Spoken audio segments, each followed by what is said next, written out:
morning, creator. How are we doing today? I hope really well.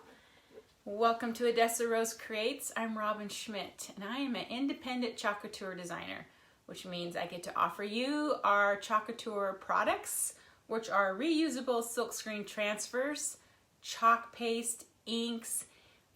Those two products we silkscreen over our reusable silk screens and make beautiful home decor and gift items. So and even like clothing, like you can do shirts and things like that. So super fun. Thanks for hopping on. I'm going to check and make sure I'm up and going. Then we are going to get started with showing how I created these individual tiles for this big piece of tile artwork I created. Chalk Couture asked me to introduce the Farmhouse Charm collection on our private group of designers. And I did that, I believe, January 27th. And so this week I've been posting my projects and sharing with details on how I created them. But this is a little hard to write out and explain. So I thought I would just do another quick live showing how I created these tiles and then put them all together and put them on this board. It's got a little hanging wreath with another big surface tile in the middle with our horse on it from the Farm Charm transfer. Otherwise, this background pattern is called Farmhouse Tile, and these transfers are both available now on my chalk site. So check that out. And let's just get started. I'll show you how I created these tiles. Let's see who's watching first. Good morning, Susan, Kath. Good morning, Julia, Margie. Awesome. Okay, so this is the Farmhouse Tile. And when I first saw it, I first saw a photo of it. They sent me a picture. And I knew immediately that I wanted to create individual tiles out of this board. Now these boards came with the packaging of our Chalk Couture's pumpkins and trees. I think I have a package of trees right here. So this is our trees, and this is like the boards that they were packaged on. So I saved these boards, hoping to someday use them. I mean, I've been using them to make little mini tags, things like that. But I knew that when I saw the tile that I wanted to use the those boards for that. So here's one that the pumpkins came on. They came in two different, so that one's more of a square, and then the pumpkins came on a rectangle shape. So it doesn't matter which one you use. And it depends on how many tiles you want to make, how many of these sheets you need. So the first thing I did, let me get this out of the way, was I needed to figure out how big of the tiles I need to make. So I need to get a measurement off of this. So when I took it out of the wrapper, I just knew I needed to divide it down the center of these patterns. So I just took my ruler and just drew pencil lines down the center of each design. So you have like this pattern and you have that pattern. So I just kept drawing the lines and then did it in this way and then this way and this way. So now you have the pencil markings, which aren't going to hurt your transfer. They're right there on the transfer. So then I measured how big of a square that ended up coming to, and I believe it's 4 1/4, exactly 4 1/4 squares. So I knew I needed to make my individual tiles out of this board. And I don't know if you can buy the, I went to an art store, I've been to hardware stores, and it's just like a really pressed cardboard type thing. And, you know, it's about that thick. You could probably use like a really thin, like balsam wood or something like that would work too. but it's just like a really pressed hardboard. And it's neat because it's white on one side and then the cardboard on this side. So sometimes, depending on what I'm making, I'll use one side or the other. You can paint it. I've painted them black, like for little black tags. So it's kind of neat. And you know, lately their cutouts have been boxed and they aren't using these sheets anymore. So I hope someday they will package again with this, because this stuff is awesome. So if you're lucky enough to have that, that's great. And if not, I'm sure you could find some sort of really thin, lightweight material that you could either cut. This I kind of score and then break them. So anyway, we knew we needed 4 1/4 inch. So I ended up, you know, just measuring square, you know, measuring every 4 1/4 till I got my markings of squares on here. I really don't want to mark this one up, but if you just, you know, ticked every 4 1/4, which is 4 1/4, then 8 1/2, and you kept doing that, and then you draw lines till you got it squared up. And you could probably, I think you can get maybe 6 out of this size of sheet and 4 out of the square sheet. So when you get it, all your lines on here, you are going to take your straight edge again, and I just used a box knife, and I followed the line that I just had drawn and just scored this cardboard down a couple times. It's going to put a little thin score line in it. And then you can just take this and break it, like just either in your hands or like along the edge of a table. And you can break these down into the sizes you want. So this is like what it looks like when it's 4 1/4 inch. And you are going to have like rough edges, because that's just where it broke. I mean, it breaks along the score line, but you're still going to have like rough edges. So, and I also wanted to round the corners like a tile might have. So the idea is that we're going to make handmade terracotta tiles. So I Googled like photographs of farmhouse tiles. I mean, they're not all terracotta. You can just use like not have the terracotta look. But I wanted the terracotta look. I think that reddish color was going to look great with the color scheme I wanted. So I Googled photographs of handmade terracotta tile and farmhouse tile to choose my color scheme. And so the next step was I went out to the shop, and I have like a hand sander. So I just took this, and I meant to bring that in here, but I sanded the edges smooth and rounded the corners. So I just had my hand sander on the counter, and I just turned it on, and I just worked this on the sandpaper until I got it to look more like this. And you can see how I rounded the corners, and then like even sanded off a little bit of the paper so the brown edge would show up all the way around. So you can see, so we went from, you know, this rough edge, sharp corners, to the rounded ones. Okay, so now we need to make it look like terracotta. So now I took some like burnt sienna, terracotta, reddish brown craft paint, and I just used, I think I used a couple techniques. I took like a wet wipe and just put a little bit of paint on the wet wipe and just put some of it around the edges to kind of blotched it. And then, so I did that on every single tile. And then I used distressed ink, and I believe I used Rusty Hinge. Distressed ink, you can buy usually four little colors in a packet at your craft store. And this packet, one of the packets has Rusty Hinge in it. So it's a nice rusty terracotta color. And then so you just dab that ink on a ink blotter there. And I just went around the edges and darkened that brown cardboard color into that rusty color. So you just do this around. I did it a little bit up on the top and just made it terracotta all the way around the edge. Okay.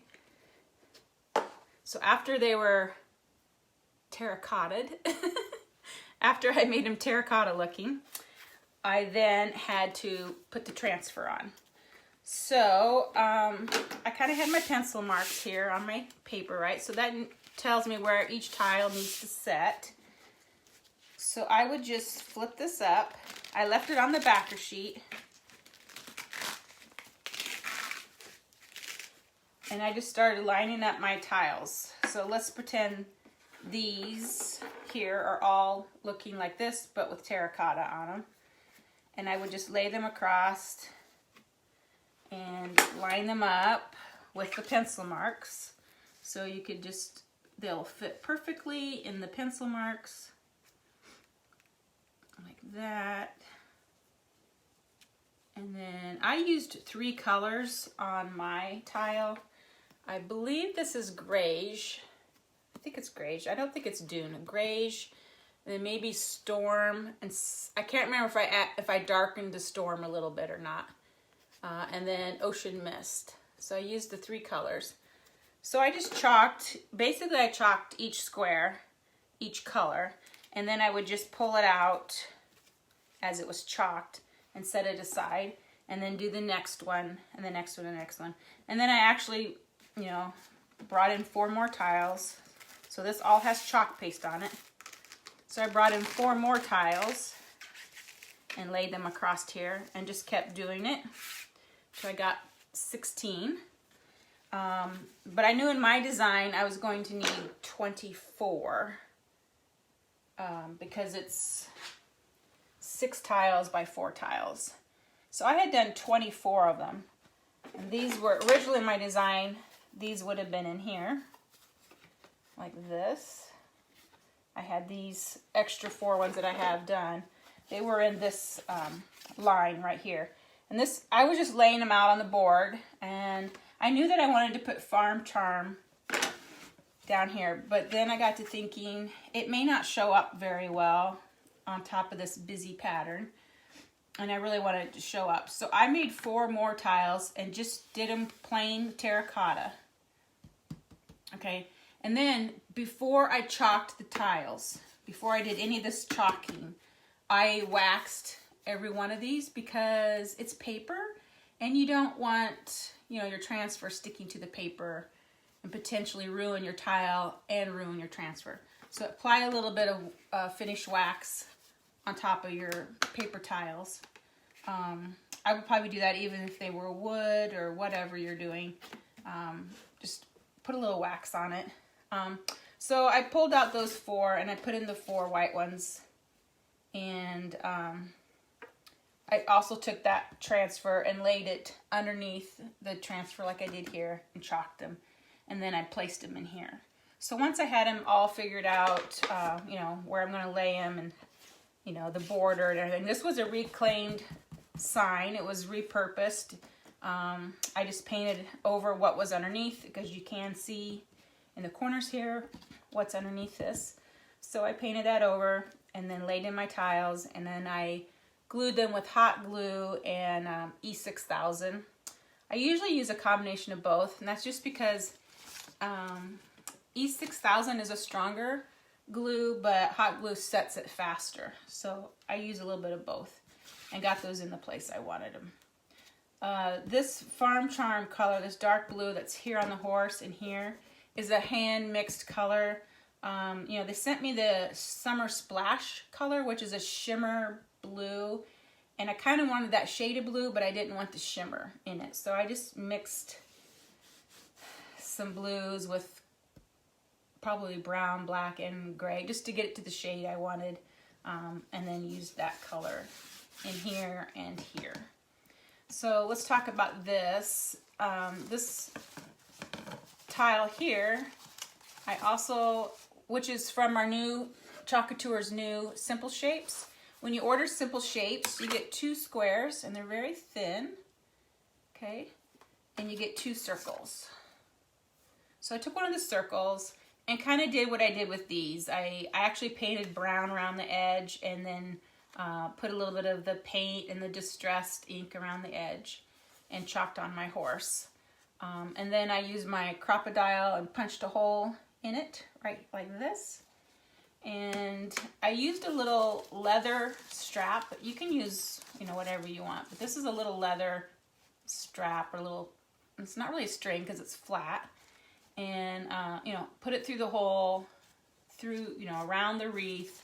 And then I applied a large upholstery tack through the straps of the leather and then into the board. And then I did use glue to make sure that it stayed stuck in the board, but you can kind of see it there. So that's the upholstery tack right there, and then there's the leather. Get the leaves out of the way. The leather strap. Can you see it? Right there. So that's how this is hanging. So it's just hanging loose on the board. Okay, so that is how I made my tiles. And of course you can do them in any color you want, terracotta or not. Did it take some time? A little bit, mainly because I was just figuring out how to do it.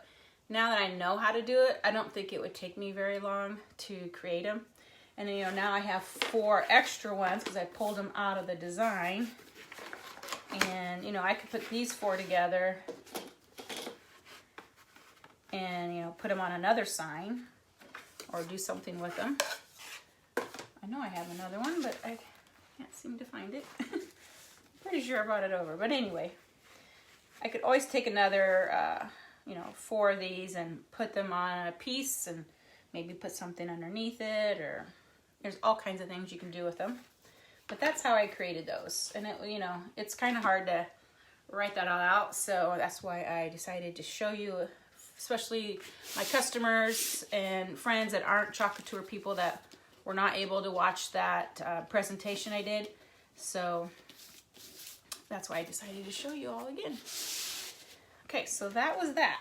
Oh, here it is. There's that guy. So the cool thing about all these tiles are really exactly the same as far as pattern go. So you could do it where you want to put the blue in the middle, like this, or you can flip them and put the gray in the middle. And you could do it that way too. It's prettier with the blue in the middle, depending on what colors, but the tulips is the center, and then this design. So, you know, you just turn them around and, you know, place them how you want them. So I may eventually stick these on another board. You know, you could do another saying down here or whatever. So that is that. Any questions on this before I move on? We are going to make a project today, another sign, so let me know. How long did it take? Like I said, I don't think it would take very long now. You know, after I figured out the math and the technique, you know, and then I went back and did 4 more because I changed my design a little bit. But I don't think it would take very long now that I know what I'm doing. So I don't know, a few hours maybe. I don't know, even that. You know, you gotta dry everything and wax it, and I don't know.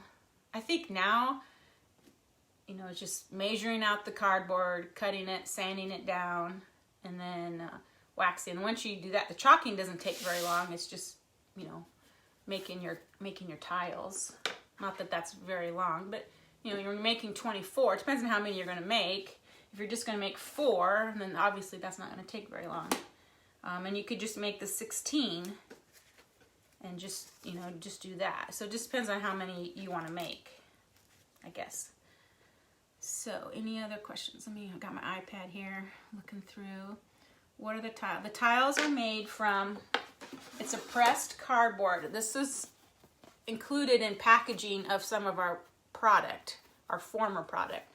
But I don't know, I haven't searched like Amazon or anything like that, but it's like a pressed cardboard, super thick, heavy duty, and it happens to be white on this side and that. It came with the packaging of our, some of our cutouts. So these are the trees, and then our pumpkin cutouts came on these boards, and I saved them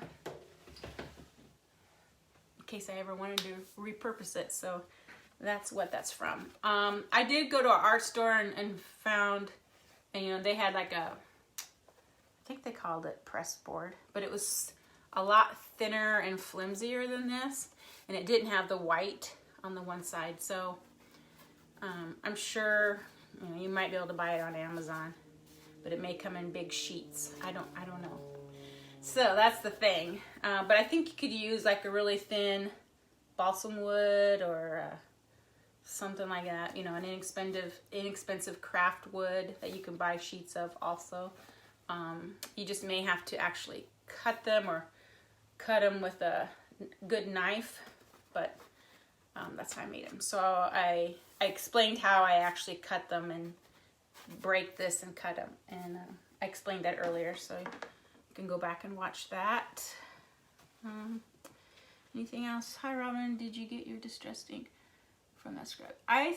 Devon, I got it from the hobby store.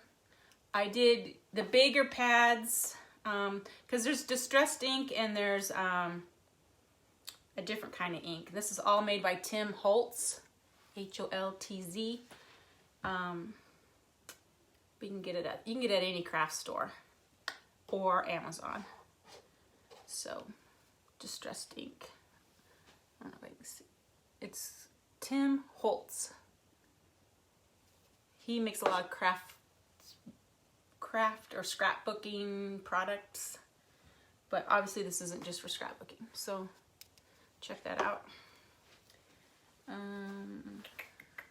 Mostly I get it at the hobby store. I've gotten the bigger pad on Amazon. Usually I use like, what's it called? Not Vintage Photo.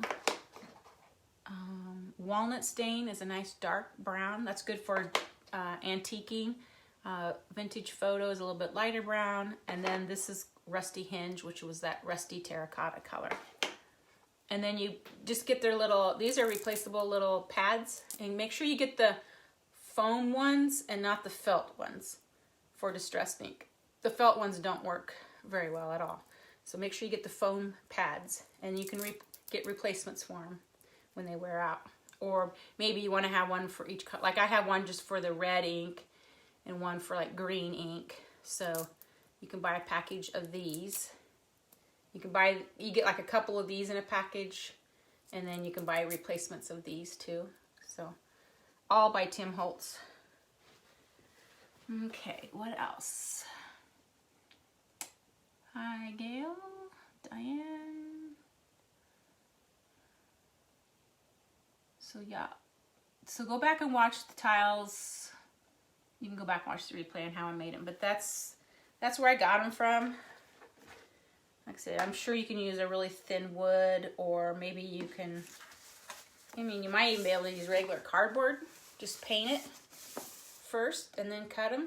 I don't know why you couldn't. I think you can, you know, make them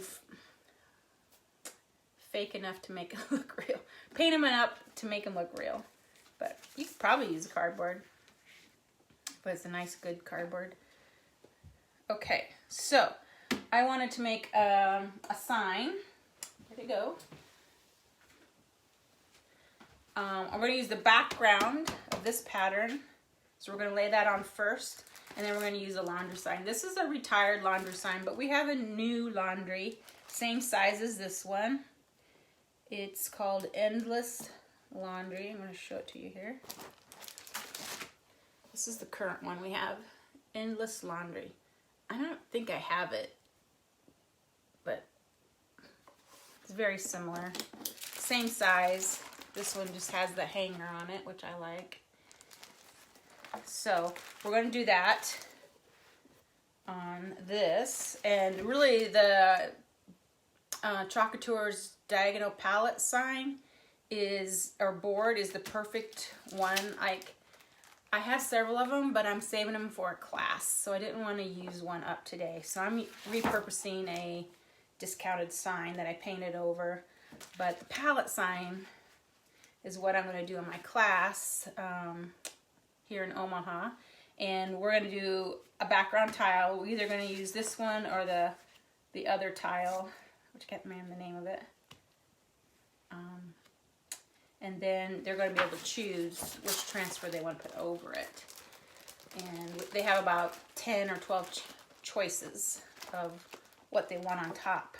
So today we're going to kind of do that, but we're just going to use it on a repurpose sign. And we're going to do this as a background. So we want to keep this pretty neutral. And I have kind of this off-white painted over sign. So we're probably going to do this pattern all in grayish, which is a gray and beige combination. So that'll be our first layer. And then when that dries, I'll probably sand it down a little bit, distress it a bit. And then we'll put this on in some black. We'll probably do this hanger in brown. Maybe do a little gold on the actual hanger. And then the rest will be in black. So let's get started. This is Farmhouse Tile. This is just a brand new transfer that came available February 2nd. And I have, of course, used it a lot. It's almost worn out. Because I've used that here. Can you see that? This is my photo op frame. This is made for this is to get the idea that you can use Couture to make about anything. But I used it on here as a party photo op frame out of cardboard. So this is the same pattern. I just placed it differently and did it in different colors. I also did it on my party hat. Same transfer. So I've used it a lot. And of course, making all my tiles, I used it. So basically you want to just, and it's not so sticky anymore because of using it so much. So I'm just going to pretty much get it right in the center. And flatten it down. As you can see, it's not wanting to stick very well, but we should be able to still apply our chalk paste and get a fairly decent print. And being that vintage look, I don't really care if it's not perfect because I usually sand it down and rough it up a little bit anyway. So this is grayish. It's a nice, pretty beigey gray color. And we're going to apply that on here. In fact, I may not even do it all the way to the frame. I'm just going to make it look worn on the edges. And it may not even get fully transferred in all the areas. I may leave some little open areas so it looks worn and aged. So I'm getting a big amount. And when they're loose like this, when they're not very sticky, start in your middle and just work your way out. The paste will kind of make everything stick down and stay in place better now that you've got some applied to your silk screen.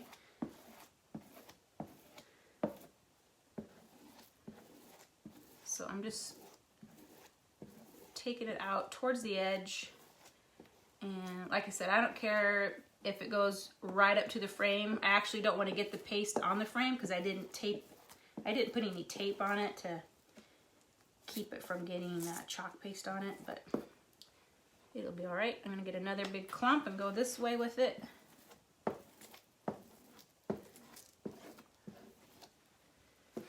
And you're just skimming it down over the silk screen with our little squeegees here. And like I said, I'm not really necessarily going all the way to the edge.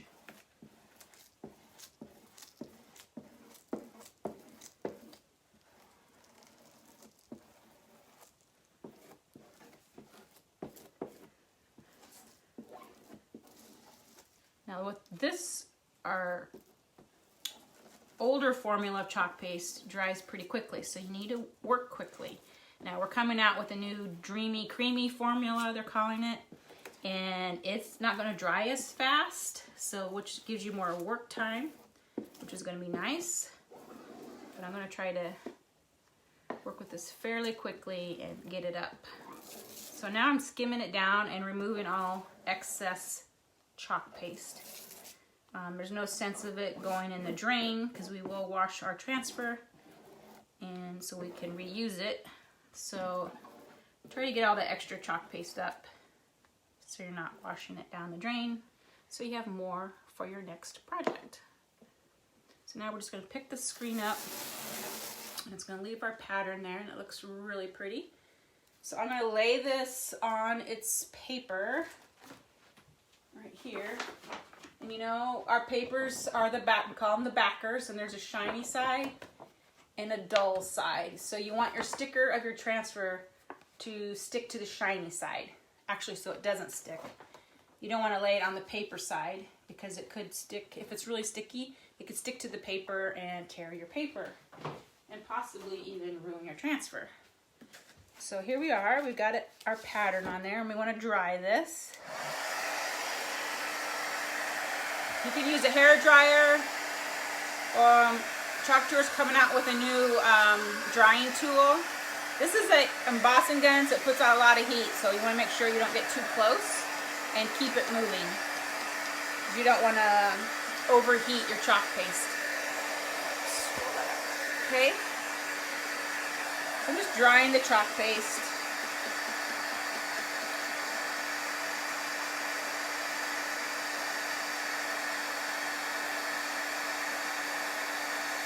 I'm not frozen.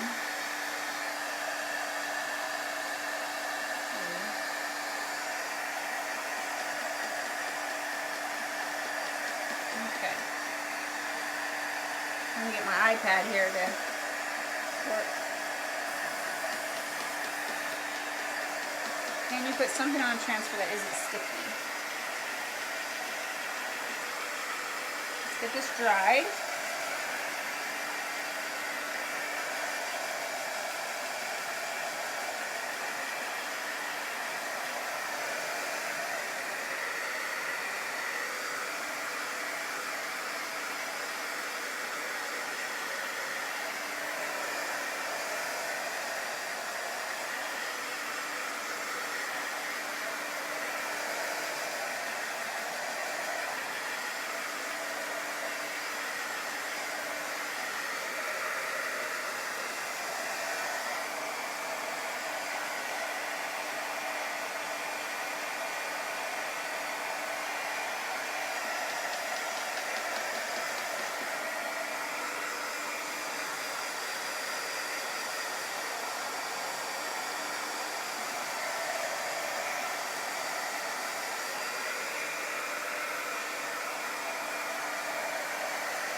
Okay, so since the transfer wasn't very sticky and I was squeegeeing it over it many times, it did get a little bit of bleed, like right there, maybe here.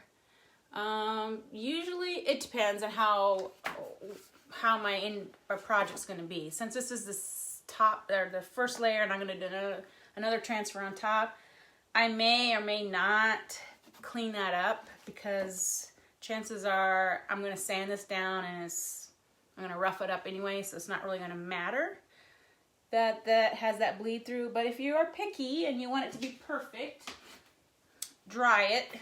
Okay, dry it first. And depending on how big of a area it is, you could take maybe even a Q-tip. I have one somewhere, you know, and wet it just a little bit, and then you can just wipe this up. And the reason I'm going to be able to wipe this up super easily is because after I painted this board, I applied a little bit of wax paste to it. Couture has a wax paste, which I haven't been able to get yet, but I've been using Minwax. But so after I painted this, I put a little bit of wax on it. Several reasons, and this is a really good reason, is that when you have a bleed through, your wax or your chalk paste is going to clean up easier on top of wax paste versus just right on the paint. Depending on what color you used, say if it was red, the red pigment may absorb into paint, and therefore you're not going to be able to clean up any bleed throughs. So very good reason to put wax paste on top of your paint or any surface before you chalk. Another reason is if that transfer was super sticky, or even my next layer of transfer is super sticky, having that wax on there helps everything, helps the transfer pick up easy and not like stick to it and you're stretching your transfer when you're pulling it off because it's sticking too well. So there's a couple reasons for waxing. Question was, if your transfer isn't sticky anymore, is there anything you can do to help it?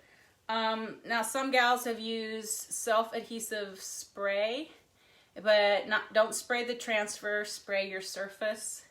I think you follow the directions, but I think you might want to let it set for just a little bit until it kind of comes tacky, and then put your transfer on top of it. So don't spray your transfer, is what I've heard. I've never used it.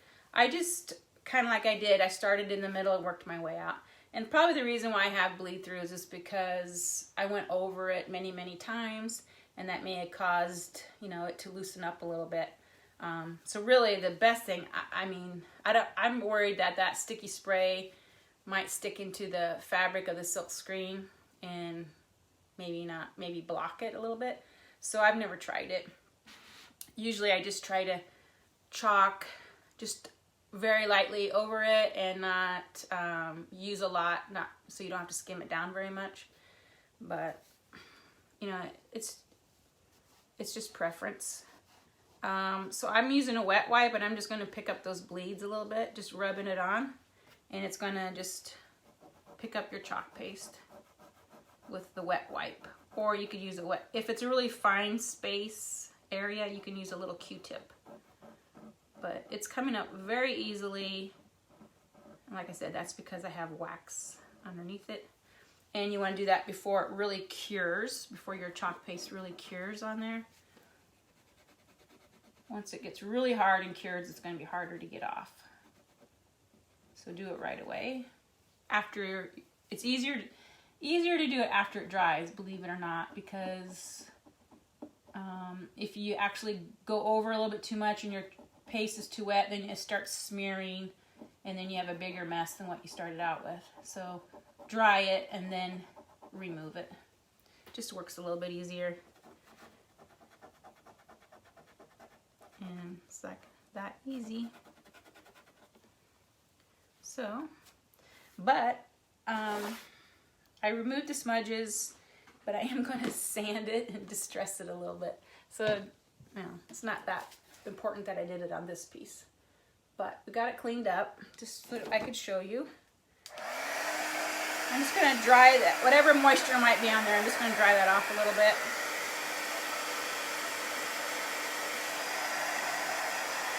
Spray the transfer, easy tack sprays the surface. Yep. That's right. Spray the surface, not the transfer.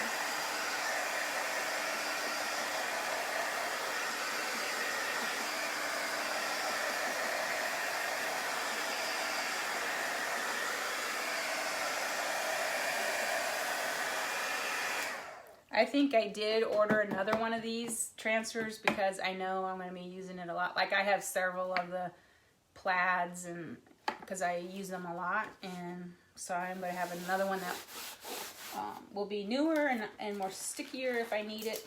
But for this project it worked pretty well. Let's take some sandpaper, and like I said, it would have worked better if I hadn't gone over it several times with a squeegee.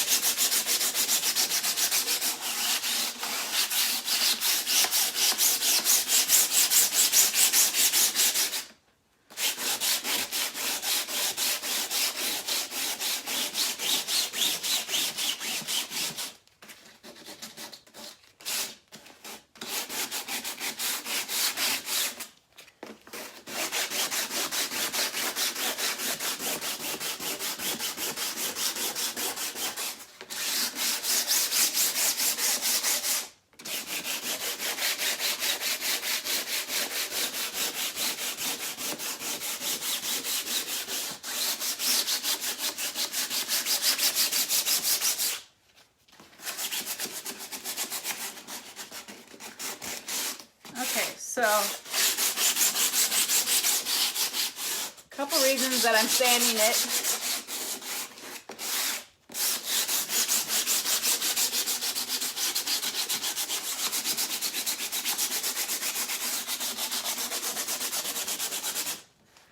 Mainly because I want it to look more vintage, but also it smooths out your surface. So especially if you leave your chalk paste on kind of heavy and thick, you know, your surface may not be super smooth now, since we're going to put another transfer on. If you're the slightest difference in height of this pattern on your board, may raise it up a little bit. So when you go to put this on, it may affect how well this screens on if your surface isn't very smooth. So that's one reason, or the other reason. But let's see, where my wet wipe go? Did I throw it away? I got a little bit of paste on my frame. I was going to pop off. I have to get another wipe. I don't know what I did with it. Oh, I might have stuck it back in. Anyway, had a little paste on my frame here in a couple spots that got on it. So I'm just going to wipe it off with a wet wipe.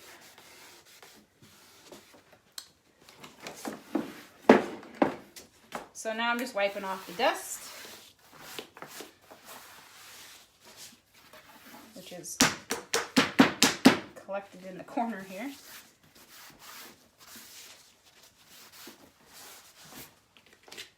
And you can take a super damp cloth and wipe it up with this too. And not super damp, lightly damp, barely wet wipe here. And do it that way.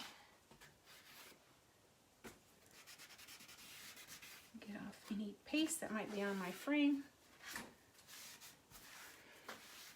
So the board was originally white, and it had a black print on it of something, and I painted over it with my Fusion Mineral Paint and Raw Silk, which is slightly off-white, and I purposely did not take it all the way to the frame because I knew I wasn't going to take my transfer all the way to the frame. So it kind of gives you that layer of, you got the white, then you got your off-white, you got your grayish pattern there. So keeping it kind of look layers, but pretty neutral, because we want this to pop off in darker colors. So we're going to use bark, dark brown, and our velvet black. And we can put the grayish away now. So I'm going to close this up. I always like to scrape down the sides and try to get it all down off the edge there. Alright, now this transfer I've probably only used a couple times. I don't think I've used it very much. I just thought of this. Back to the topic. We talked about cardboard. Could a person use cardboard? Could a person use the cardboard they used for cakes?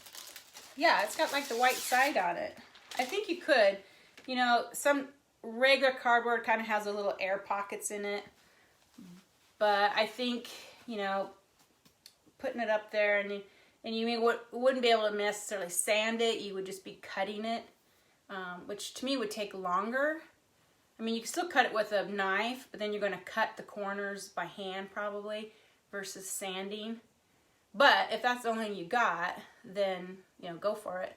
It just may take you a little longer because you're sanding those corners down on the hardboard. You know, it doesn't take very long versus cutting each one. But you definitely could. You would just have to try it. Everything I do is an experiment, pretty much. So, give it a whirl. I mean, after you made a couple and you think, oh man, I'm not doing this anymore, then just don't do it. You don't need to do it. This kind of doesn't quite fit all the way, but we're gonna make it anyway. So make sure you get all your air pockets out. And kind of making sure it lifts up okay, since I did not wax on top of that paste, but I think it's okay since we sanded it and everything. So I'm going to do the hanger. I'm probably going to paste and peel, so I'm going to do the hanger, peel that part of the transfer up so that chalk paste doesn't dry in my silk screen as I do the rest of this in black, I believe. Sometimes I say things and I start out saying something and I end up doing something different. It's either usually I forget what I was going to do, or I change my mind. But I do think on the hook of the hanger, I'm actually going to use the shimmer gold and then do this in the bark color. So let's add a little shimmer gold to this hanger here.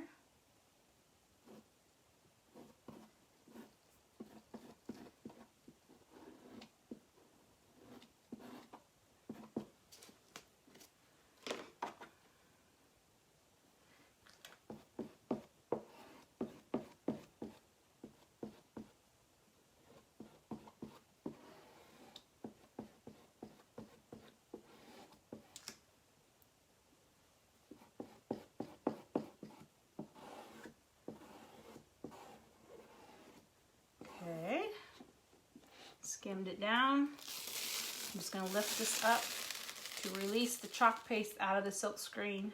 Doesn't that look pretty? I'm just going to lay it down lightly on top. And then make sure this is still stuck down really well. And we're going to do this all in black. I think even the small letters. I could go back down to brown down here, but I think the black will show up better. So we'll just use black.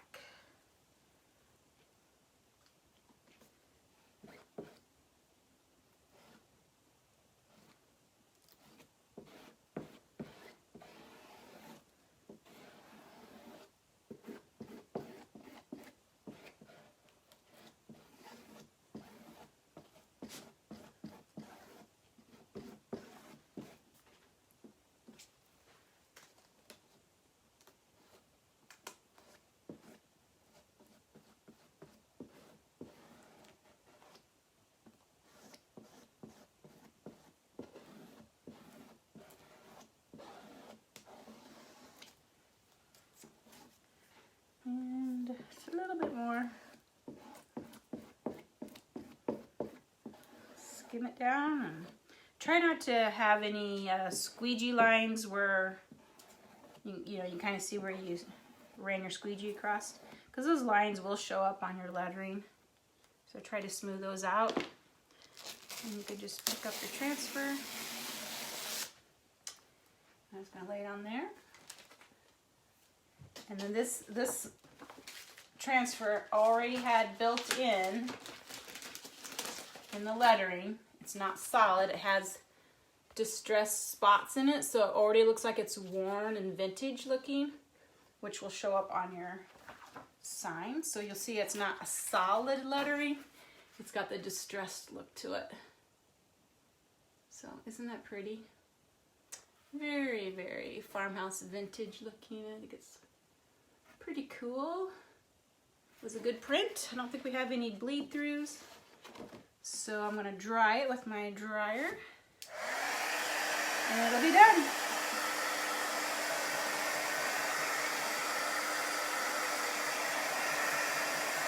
I could do a little stressing ink around the edges. I might show you that a little bit.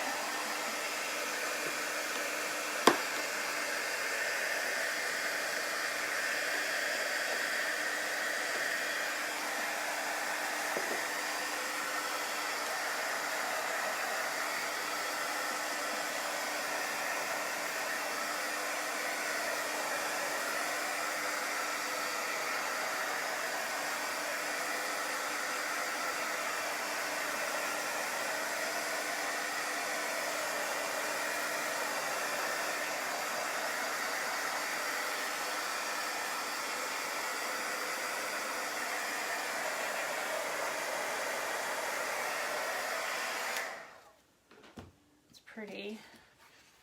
I like it. I'm going to do a little distressing in the corners. It's kind of hard to get in the corner with square corner with round sponge, but I'm gonna try. So you just kind of dab it on there and you just kind of ages it a little bit.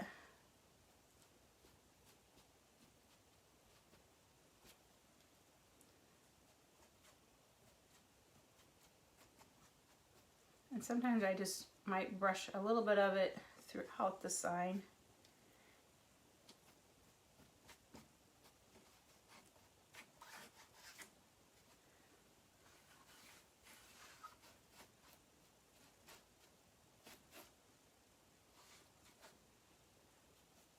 Okay.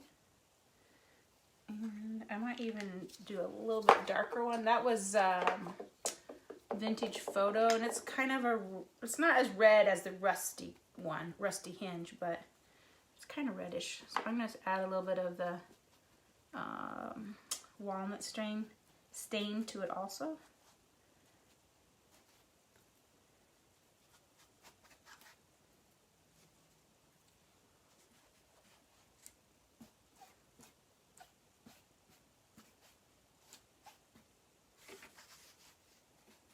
It's hard to get it in the corners. I need to work on that better, but you get the idea. It just kind of ages it a little bit right in the corner. So done. Timos Distress Ink. Yep, you can get it at Hobby Lobby, Amazon, I think even Michael's, the craft stores. Experimenting is fun with crafts, and you have a lot of happy accents. I do. I just work with them. Usually I always think an accident happens for a reason, or I learn from it, that's for sure. Yes, this is my new craft room. Oh, have you done I've taken photos of my craft room and placed them on my page last week, I think, so you can check that out. Anything else? It's called Distress Ink. It's by Tim Holtz. Let me get up close. You can get bigger pads. These are just, you can get like 4 little mini ones. They have different packages of different colors of these little mini ones. They also have bigger ones, but they also have like, is it called oxidized ink or something like that? And distressed ink. I use a distressed ink.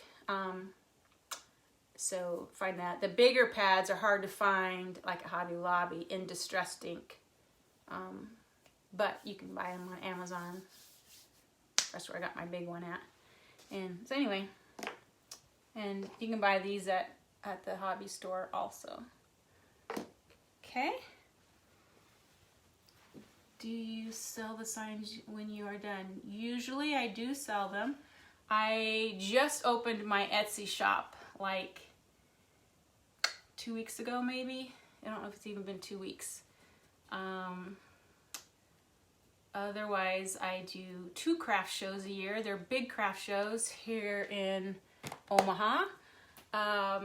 Last year in March, it's March and November. Last year in March, it was like just when, you know, we're starting to hear about the pandemic, and we got through that show. And then we were able to have it in November, but the school, it's held at a big high school. The school would not allow it for this March, so it got canceled for March. So that kind of what got me to try Etsy. I did try to do Facebook, not the marketplace, but the business page. You can sell on a business page, not marketplace, but which also works with Instagram. And that, you know, I didn't see much going on there. But I also sell them at a co-op shop that I'm involved with. It's in Valley, Nebraska, called The Attic. And it's different designers or even retailers coming together, and we take turns working. So I have my designs there. But I have had 2 sales on Etsy already. So I only posted like 5 or 7 projects. and I sold 2 of them, so that's good. And I appreciate my buyers. So like this one, I might post on Etsy, and then, but I also need to take some out to the store, so I need to create for both places, because once it's at the store, it's at the store, and I don't always know when something sells. So if I had put it on both, and someone wanted it on Etsy, and I went out to get it, or whatever, it could be sold out there. So I need to keep them separate. So that's why I'm gonna, right now I would be working fast and furiously for my craft show, but I'm a little more relaxed now because I don't have a deadline. But I am, you know, trying to put some on Etsy, and then I'll be taking some out to the shop, the attic in Valley. Okay, any other questions? What is the name of your, it's Odessa Rose Creates on Etsy, or you can look up Robin Schmidt. It's hard to search shops. I can't quite figure the whole Etsy thing out, but Odessa Rose Creates. And I could put a link in this feed when I'm done. I can do that, or I could do it right now. I think I have it up on my, let's see here. I'll show you what it looks like.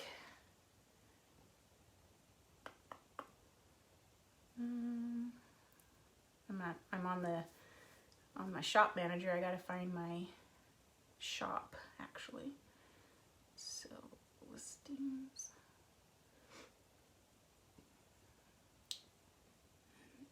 Any other time I could like show it to you right away.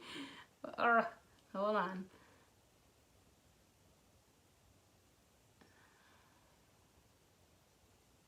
I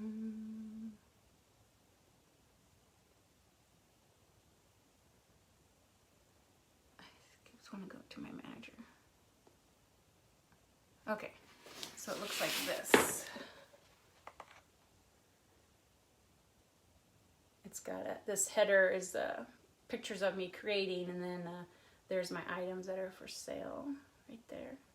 So it's Odessa Rose Creates. It's got this little, one of my little logos with the bird on it. So that's what it looks like right there. I will link it right now. I think I can.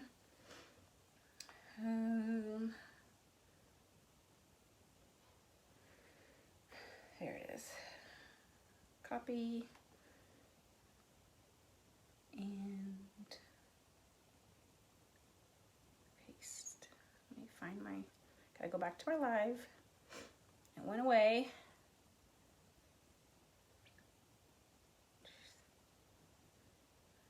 No, nothing wants to pop up. Here we go. Okay.